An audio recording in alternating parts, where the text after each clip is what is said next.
Let's talk about Kris Letang. He's the last member of the Big Three, often thought of as the third member of the Penguins' Big Three. It is a hard season to really discuss for Kris Letang because it's been a hard season for him to play. I mean, he struggled right out of the gate, very, very badly. I mean, part of that is you're playing with Brian Dumoulin, who, although I feel like Dumoulin's gotten better as the season has gone on, but that's only because of how poorly he played at the beginning. Like, Dumoulin is still not at the level that you would want an NHL caliber defenseman, especially somebody that you're putting up on your top pairing. But I think when you look at early on in the season, a lot of that issue that Kris Letang was having was due to the fact that Brian Dumoulin was literally like a deer carcass being dragged across the ice. Yeah. Yeah. It, yeah. I mean, for Chris Letang, I think one thing he's shown this year is his resiliency to play through the first part of the season where things just weren't great. To come back from a stroke and then to come back from lower body injury and a personal leave for a 4-point game. Uh, this man has shown that he could still do everything he can to help this team win. I think it's not going to come at the same pace. Uh, and I know I said at the beginning of the season that a bold prediction or a hot take could be he could have another career year um, in a different way.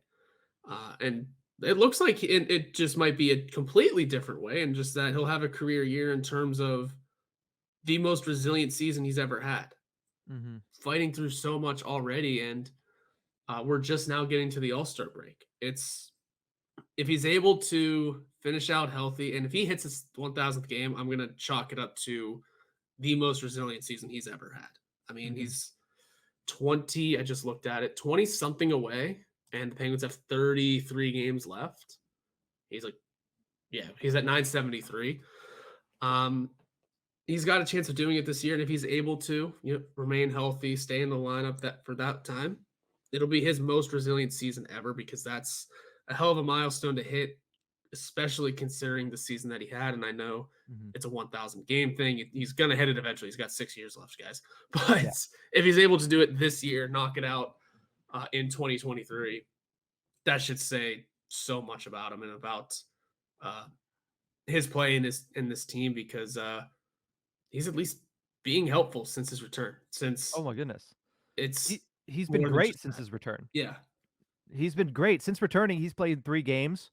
He's scored 4 points. They were all in that first game back, of course, which was an absolute, just ridiculous performance against the Florida Panthers. Phenomenal performance from Kris Letang. But if you look at his underlying numbers as well, since he returned, 53% of the shot attempts, which is 5% higher than his season average. 50% of the actual goals scored at 5-on-5, which is 6% higher than his season average before. 52% of the expected goals, which is only 1% higher, but again, an increase as well. And then the scoring chances at 55%, up 6.4% from his season average. So he has come back, and as we all predicted, he has come back and started to play very, very good hockey. And again, he's paired with Brian Dumoulin once again, Mm-hmm. right? And we all know that Brian Dumoulin is not the guy that should be up there, but that's the guy that is up there, and Kris Letang is still fighting through it and still performing and putting up really good numbers. You could argue that Sullivan did it for a sense of familiarity too, to bring Yeah. Letang back into the lineup and not immediately have somebody new Mhm. or somebody he hasn't played a ton with. So it kind of made sense. I mean, that's what Sullivan said. Like those two have been the pairing the entire time I've been here. And it may not have been ideal, but hearing your coach walk through it and say that those two have a familiarity, they have a chemistry that, I mean, he did not outright say that it was Mhm. going to make the return to the ice easier for Letang, but that's kind of the sense that I took it as saying those two have chemistry. I mean, Mhm. you don't want to throw your veteran back into the lineup all of a sudden, and here's P.O. Joseph. I know you've only played like 5 games with the guy. Figure it out now. No, Yeah. you don't want to do that. You want to at least ease him back in with some familiarity. And it seems to have been working so far, right?